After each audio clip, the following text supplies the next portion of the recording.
Hey guys, welcome back. It's your favorite Gimp with a Limp, and I'm here with a little bit more story time for you.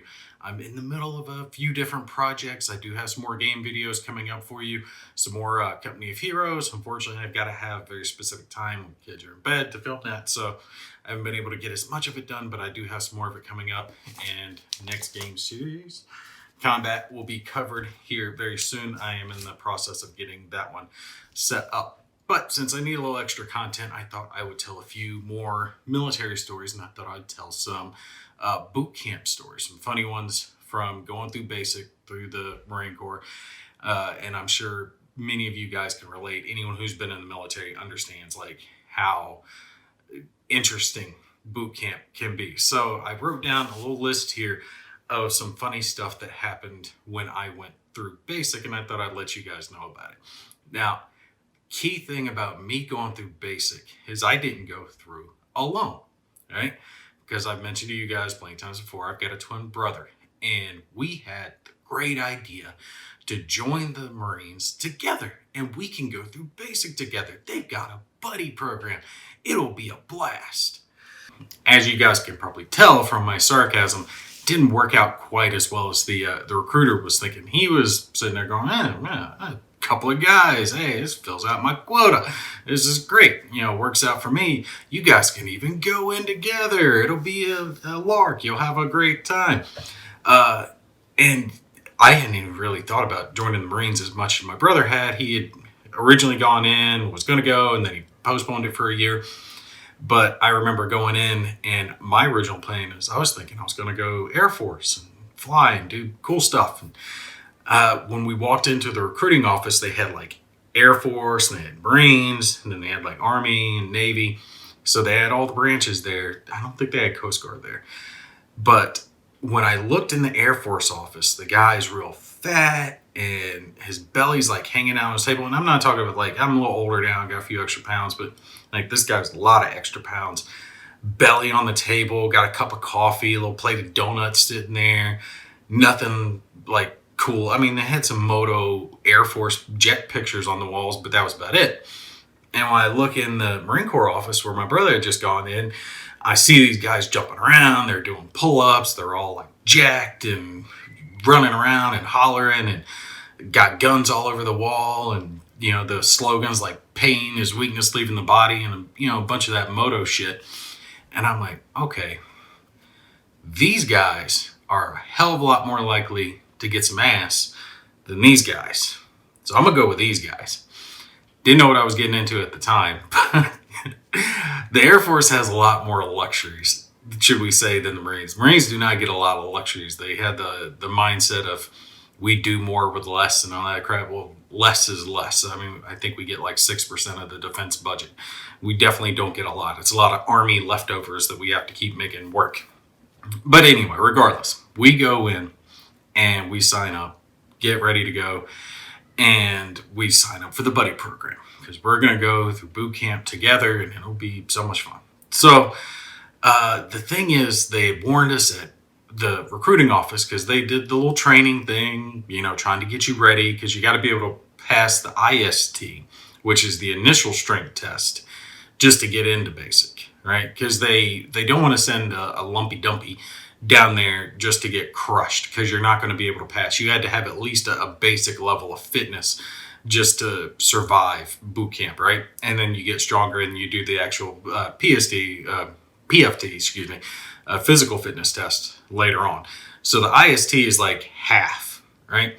So in the Marines, we run 3 miles and do so many pull-ups and crunches. I think they've changed the pull-ups to something else recently. I'm not 100% on that.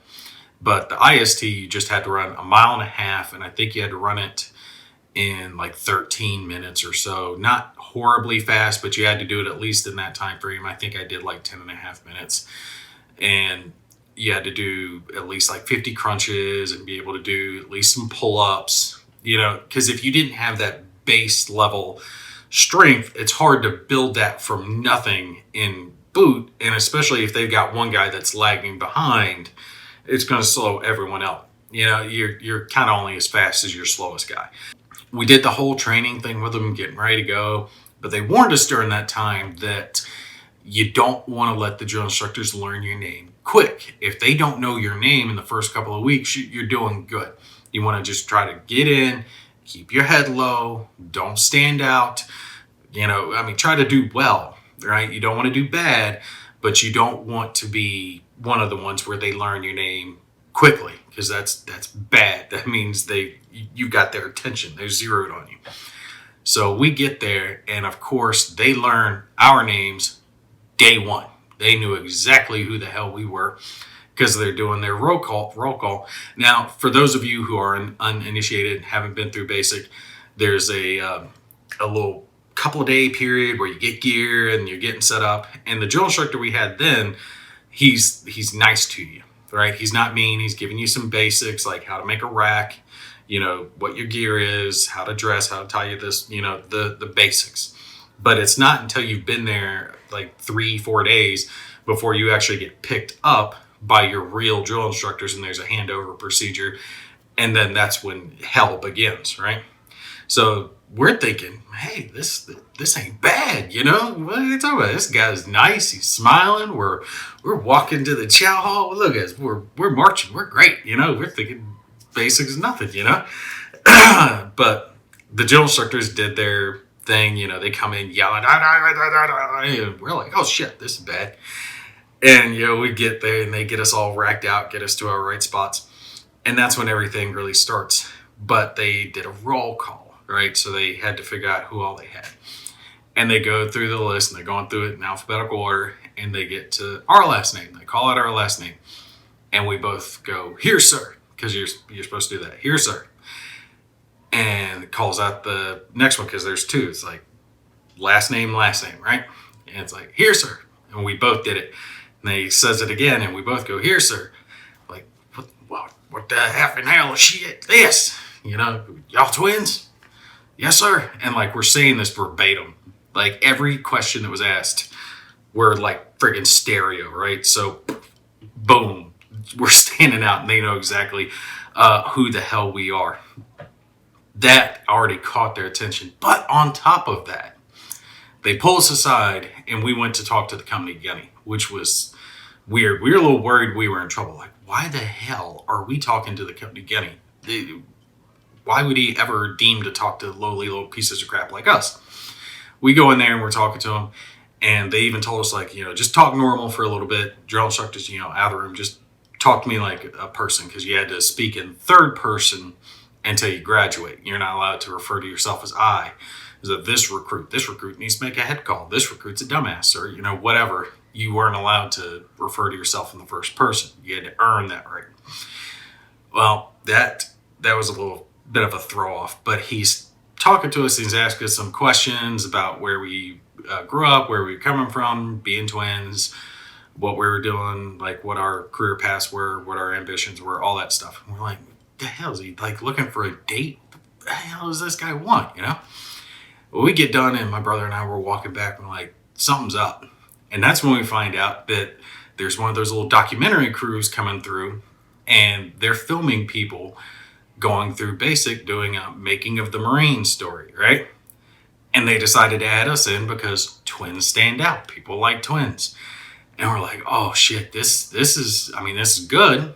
We're going to have a documentary of us going through boot camp, but this is bad because now not only do they know us as like we're being filmed.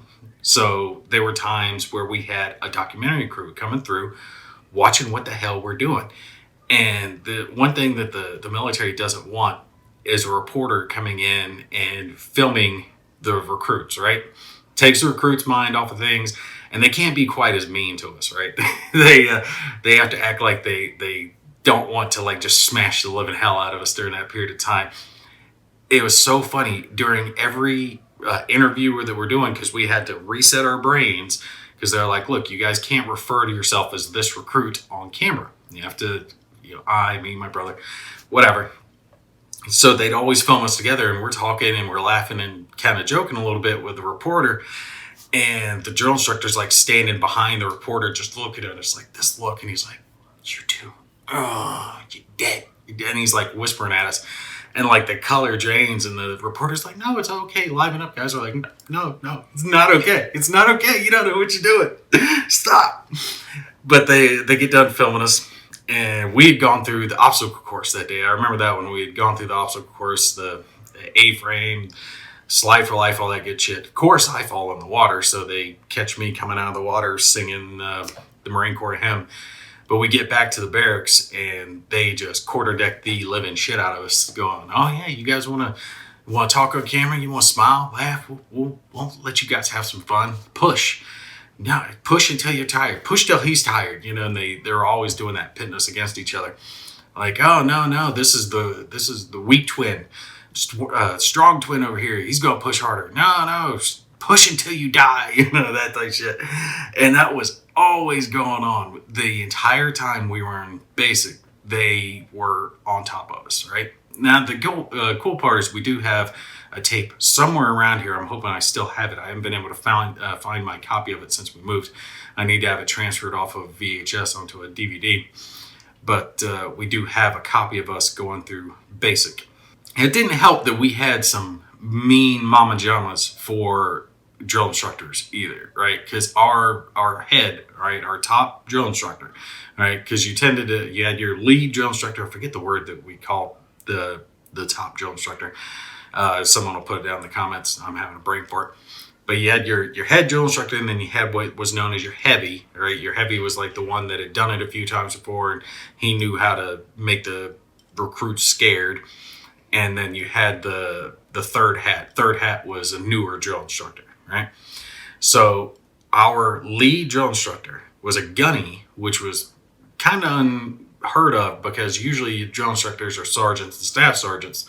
Gunny generally promotes up. So we had a senior drill instructor that was a gunny, and this guy was meaner than spit. And I guarantee you, we believe this guy would kill us because he actually put on the moto table, the motivation table that they would put things on.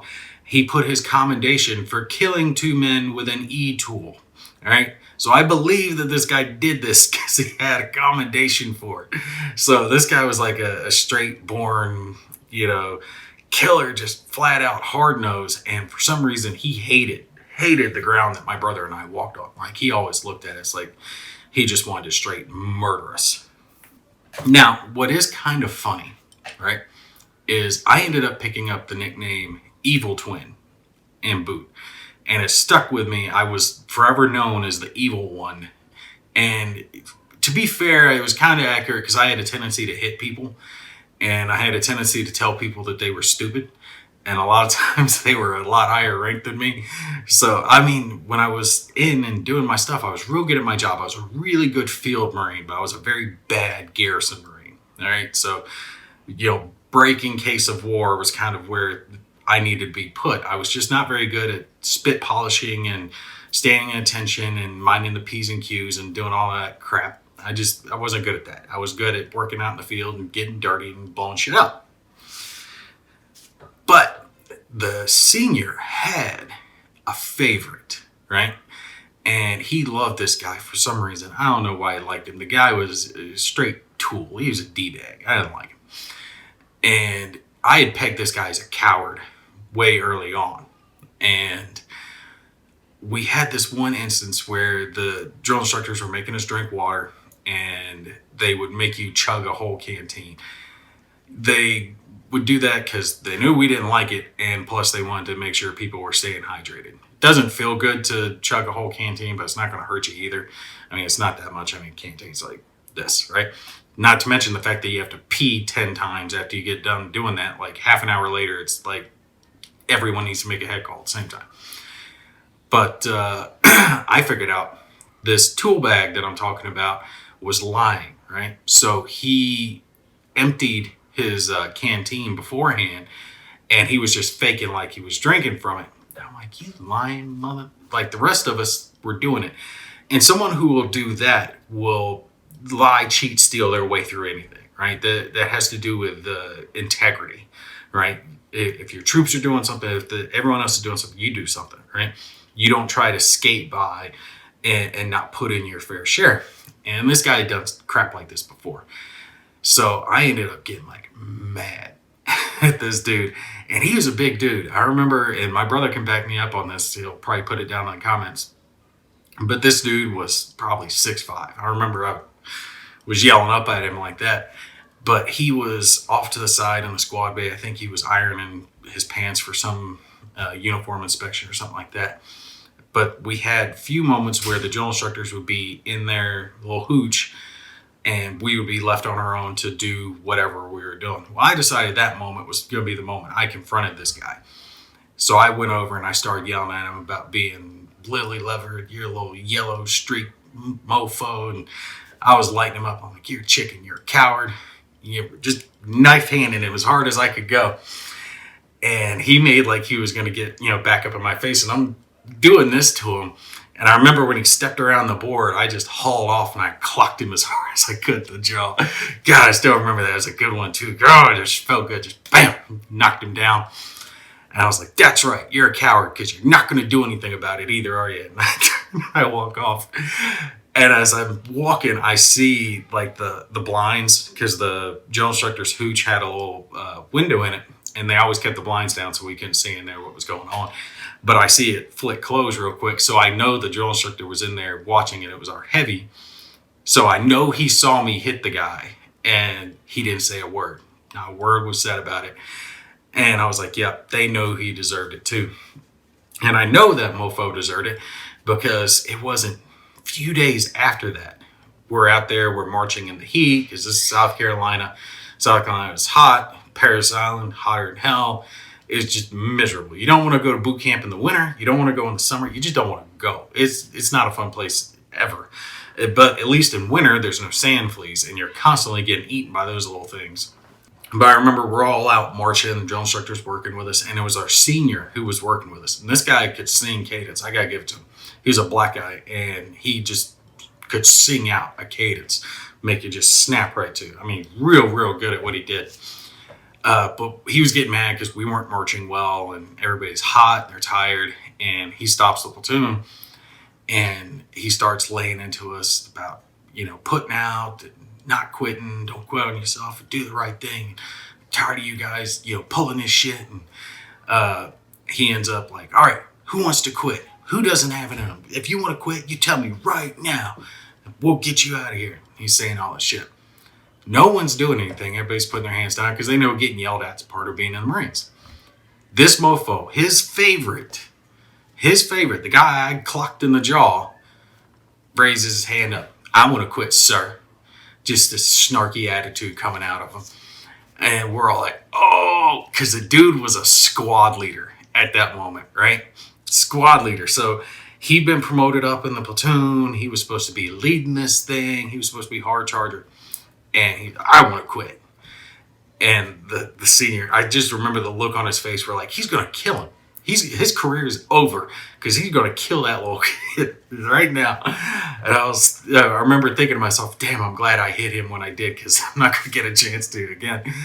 But the senior ended up just telling me, he's like, you, back to the hooch. Now, like, back to the squad bay. He's like, you wait for me. We never saw that kid again. Like they shipped him off. He was done. But we never saw him again. And I'm not saying people's names because I don't want to call out anyone, just in case. But this guy was a horrible D-bag. But on a funny note, we did get some people moved around because of that little snafu. And one of the guys that we got moved around was our company guide. So the guide is like the highest level you could be, or not company guide, but the platoon guide. Highest guy you could be in boot, right? He's the dude that carries the guide on the flag that has our number on it, right? So this guy had been prior Coast Guard before he joined the Marines. And that's one of the things about the Marines. If you want to be in the Marines, you have to go through basic. It doesn't matter if you've been through basic in another branch. So he went through basic in the Coast Guard and then he went through our basic as well. Now he got to keep his rank, which I think he was only like in E3 anyway, or he maybe lost a stripe and came down to E3. But he did have some ribbons and medals on his chest that the rest of us didn't because we hadn't earned them at the time. But if you do want to join another branch and you've been through Marine Corps boot camp, you don't have to take and go through theirs because you've already been through the harder one, right? So This guy was the company guide. And let's just say that the stereotype is true because this guy is a black fella. And we're getting undressed by the numbers one evening. And by the numbers, the drill instructor would say, all right, take your shirt off now. 3, 2, 1, and you're done. All right. And then say, take your pants off. 3, 2, 1, you're done. And they would have you do everything by the numbers early on, and things beep. So you would learn how to do things the military way. And then later on, you wouldn't have to do things by the numbers because you've already been doing it the military way. He's stripping us down by the numbers one evening, and he's walking up the squad bay. And I remember the company guide was directly across from me in the squad bay. And for some reason, he wasn't wearing any skivvy short or any underwear under his little skivvy shorts. So when we took off our skivvy shorts, because we were getting ready to, I think, either go to the head for a shower or something, or getting changed into a different uniform. I forget what we were doing. But I remember we were getting undressed down to our underwear and then change into something else. Regardless, he didn't have underwear on when he was supposed to. So he was just free swinging in the wind. And let's just say God favored this man. God looked down on him and said, I will bless you, my son, because he was well blessed. I definitely did not want to take off my underwear in front of this guy, and I'm not hurting, you know. So this guy was very well taken care of. But the drill instructor is like right next to us when this happens. And he walks by and he looks down over at him and he's like, huh. And he keeps on walking. So what's he going to say to it? But as soon as he gets by, right? So his back's to us, right? He gets by and the guide steps out into the middle of the squad bay, grabs a hold of his E-tool and just helicopters it at the drill instructor. And he gives it a few twirls and then he just steps right back in, goes to the position of attention and just straight face. And the rest of us are like busting out laughing, like, you know, trying to hold it in. Drill instructor looks back and he's giving us all these hard looks because he can just see us straining, trying not to bust out laughing. And this dude's just standing there like stone cold, like Terminator. Not a sign of emotion on his face at all. Drill instructor gives up. He keeps on going up the squad bay. But man, we gave him hell over that the rest of the time that we were in basic. All right, so I got a couple more stories I'll tell you guys real quick. Some funny ones that happened while we were there, because I could go on talking about basic for a while. I know, and you guys, I'm sure, have plenty of your own stories as well. Funny crap that happened while in boot. But we had the gas chamber qualifications. And if you've been through it, you know it sucks. CS gas is no fun. Sorry, one of my kids was in the room next door making a bunch of noise. All right, so we had the gas chamber. CS gas sucks. Horrible. First time I went in, I didn't know what I was getting into, so I got my little gas mask on, and you have to take that thing off, and panic ensues. You feel like you can't breathe. Feels like you're breathing in fire. Anything that's in your lungs at any point, any cold that you've ever had, and everyone's sick all the way through basic, right? Everyone sounds like they've got a cold because anything that one person gets, it quickly spreads to the squad bay. So everyone goes through basic with that just nasally sound. That clears out real quick once you go to the gas chamber because everything just, you're hacking, coughing, your skin's burning. You don't even notice your skin burning until after you get out because you're just so focused on the I can't breathe. Now you can breathe. All right, you can breathe this stuff. You just really, really, really, really do not want to breathe it. So we're doing it, and we're doing it in shifts because the gas chambers are only so big, and it's to ensure you know how to use your gas mask and all that other good crap. You know how to clear it, don it, all that good crap. So we're going in there, and we had this big fella, and I don't want to say his name, but he just straight stuck. Right, just big guy, and he'd had some problems going through basic, but he was gut checking his way through. He couldn't run too fast, but he was a brick shit house. I mean, he could probably bench press a truck, right? And we get to the gas chamber portion, and this dude panics, just straight loses his mind, and he decides he's leaving. Now, while I was in there, I just remember like I went to my happy place. I just closed my eyes. It was like, it'll end soon, it'll end soon, it'll end soon. It'll stop, right? Because I can't stay in here forever because I understood I wanted to leave, right? All of us did. Well, this kid snapped and he fought his way out of the gas chamber. He fought his way out. He knocked over 2 drill instructors, right, inside, like just barrels through them. He gets to the door, he busts it open. A couple more outside, they try to stop him. And at this point, like 4 drill instructors are trying to like hold him and try to get him back in there. And he like He-Man super shrugs these guys off him, just throwing them off. And as soon as he's free, he's gone. Fastest I've ever seen that kid go. They caught part of this on film, the documentary crew that went through. I swear they had to tell him, like, not to show some of the stuff because it showed the drill instructors, like, the kid's leg outside of it. And this is when they put him back in. They made him go through again.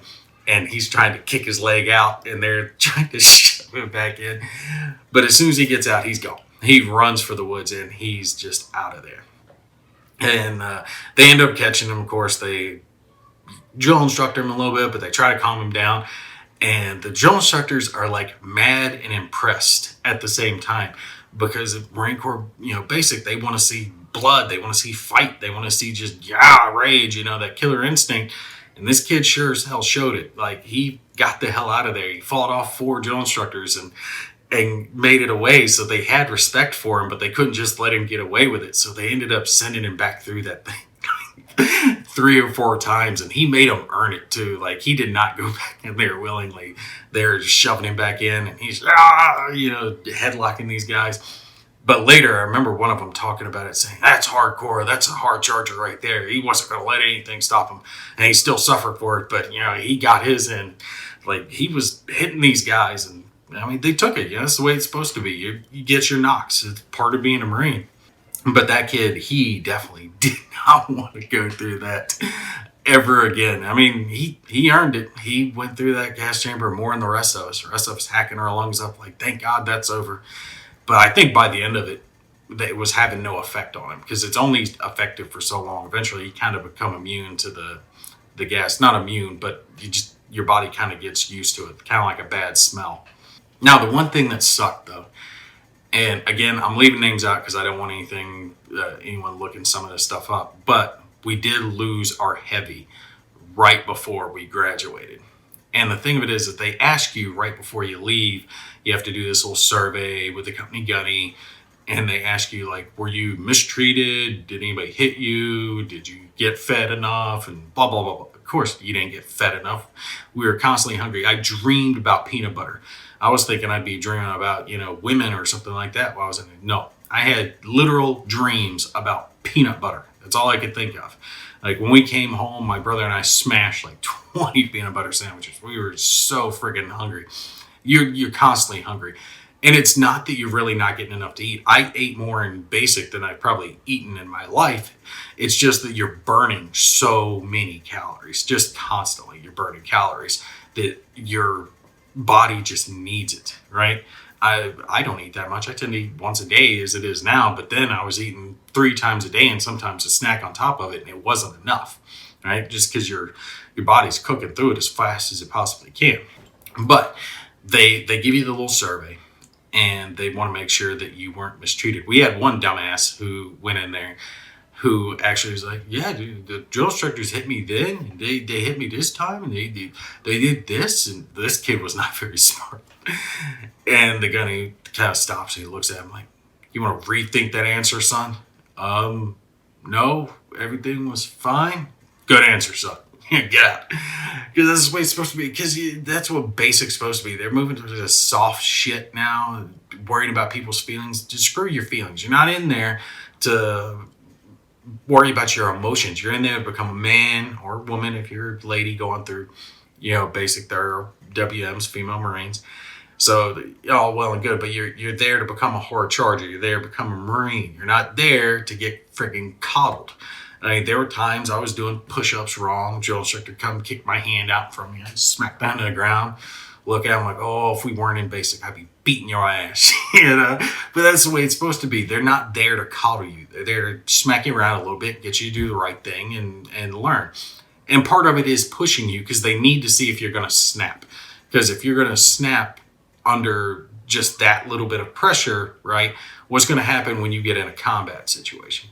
And we still had that when we got deployed overseas, that some guys, they think they can handle it until they're in it, and then it just doesn't line up for them. They can't handle that type of pressure, so they need to put you under as much pressure as they can in that situation. But these instructors are not going to hurt you.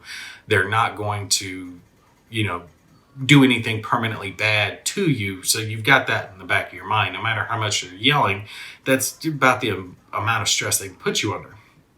Now, the problem is our heavy went and kicked the kid, and he kicked the kid, and I think he did it accidentally. Like, he was aiming to kind of like get him in the thigh, but he kind of caught him in the groin instead, and it caused a slight injury to the kid, which the heavy ended up getting in trouble for. So they pulled the heavy from our platoon, and they replaced him with this trainee sergeant third hat. And this guy must have just got out of drill instructor school, and it was hilarious because we're right there at the end. We're snap to. We've got our high and tights. We're in our boots. We're good, right? We're as close to a Marine as you can be on Paris Island right before you've got your Eagle, Globe, and Anchor, right? And this guy, we called him the Flea because he was just small. He was like 5 foot tall, yelling up at us like this. And I think he was Filipino or something like that, but he had a very distinct accent, and it was very high pitched. And it's like, you won't do as I say, you don't da, da, da, da, da. He's yelling at us. And we're trying not to laugh at this guy, like, dude, you're not scary. And the drill instructor's got to have that raspy voice, bullcrap. They teach him how to talk like a drill instructor. You gotta do this. Well, this guy, the raspy voice thing just didn't take. It just sounded like a little flea buzzing around our platoon. And we're all kind of like looking at him like, dude, what's your problem? Like, the yelling drill instructor part is over. We're done with that now. Like, we're getting ready to graduate, because as you go through your 3 phases, first phase, they're on you all the time, yelling at you, blah, blah, blah. Second phase, that starts to ease up. Third phase, the yelling portion is pretty well done. This guy was coming in like he was fresh. And we hated that, because while you hate your heavy as you're going through basic, you want to graduate with him. You want him there when you become a Marine. You get to put your Eagle, Globe, and Anchor on. You got the songs playing and all that. You've accomplished the mission. You want to have the guy that was beating your ass the whole time there to congratulate you for it. So that sucked that we didn't get to have him there. That's not a funny story, but I do hope things didn't go bad for him, because I wouldn't say that he was trying to hurt anyone, but in training, right? In training hard, sometimes people are going to get hurt. That just happens. We had a kid that dislocated his hip right before running a PFT. Dude still ran the PFT and passed with a dislocated hip. That means he ran 3 miles in under like 28 minutes. I mean, you got plenty of time to run the 3 miles, but he did it in a relatively decent time with a dislocated hip. Unfortunately, he got dropped from our platoon because he needed some actual downtime to let his hip heal, so he didn't actually cause damage. Drill instructors were, talking him up like, that's a hard charger. That's a man right there, dislocated hip, and he still ran faster than some of you pussies. Yeah, that's what you need to do. We were definitely proud of the kid, for pushing through and getting there and doing what he needed done. Although I think we started with like 83 and graduated something like 56 people. And some of them quit, some of them got dropped back. There was that one kid, drill instructors basically, I won't even get into everything, but they basically made this guy quit because he was a moron. They punished us for things he was doing. Like, he's standing there crying and like pounding on the drill instructor's hatch. I want to talk to the senior drill instructor. Senior's just ignoring him. The heavy's like, you guys are going to push until he gets down and pushes. I'm like, no. I'm like, dude, come on. That's the worst thing. You don't want to have someone get like ostracized like that, because you really need to stay unified. Which, key thing, do not steal while you're in basic, right? And do not steal food, period. Because if you steal food from one of your guys and they find out about it, you're going to just suffer. I'll tell this last story and I'll call it. We had one guy that stole a couple of MREs, and it's right before we were getting ready to go do the Crucible, right? So for the Crucible, you got 2 MREs. I think it was 2 MREs. It might have been just one.